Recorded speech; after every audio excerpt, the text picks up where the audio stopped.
When I was growing up, I definitely used to get picked on a lot just for obviously being a bit different, and a lot of people getting to tell that I was probably gonna be gay. So I remember guys would come up to me and say, "Dempsey, what's up? What are you, gay? You have so many girlfriends."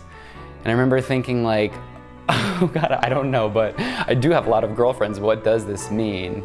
You know, and it was really important for me to have a lot of these females in my life because I just felt really safe with them. You know, I remember there was one time when, like 12 years old, 13 years old, something like that. One of my best girlfriends, who actually lived across the street from me, she almost felt like a sister. Her name was Trish.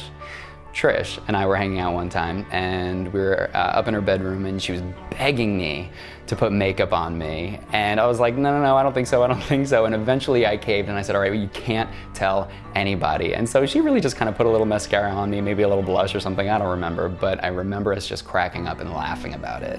And we had such a good time, and it was so significant in a way that I didn't even realize in that moment, because here I am breaking all kinds of social rules and norms in terms of what it means to be a man, and I'm doing it with somebody else, and we're laughing about it. And this is like a straight girlfriend of mine, and she's just laughing, I'm having a great time, and it was something just through that whole experience that felt so okay.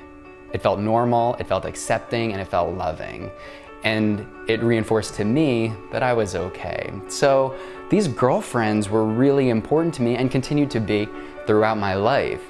You know, it's so easy for us to kind of give it a certain term. I hate this term too, it's fag hag, because it's so diminishing for what that relationship is. The reality is that it's a phenomenon. It's a phenomenon in such a way that it actually warrants a term, but it's something that so many people are familiar with.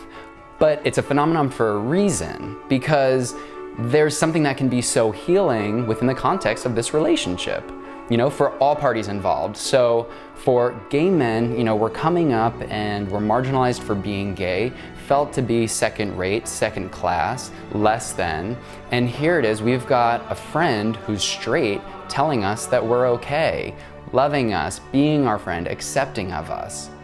And for women, there's also a bit of a marginalized experience, because growing up in a misogynistic culture where men are meant to be the superior and women are supposed to be second rate, it's something that can be really healing for the women in these relationships too, because here it is, a man being loving and accepting and so kind and gentle in certain ways with them too. So there's something so normalizing and loving and healing within the context of these relationships. We really miss the mark when we think about it as just kind of a hag, or think about it as just as a gay accessory, because it can be a little lighthearted and, you know, silly and fun, but there's so much greater depth to the value and the psychological and emotional benefits to these relationships. You know, so when we think about the true magic that can happen between gay men and women, and just the love that can exist in those relationships in its own unique, special way, then we're finally getting to understand about that kind of love and how healing it can be for us.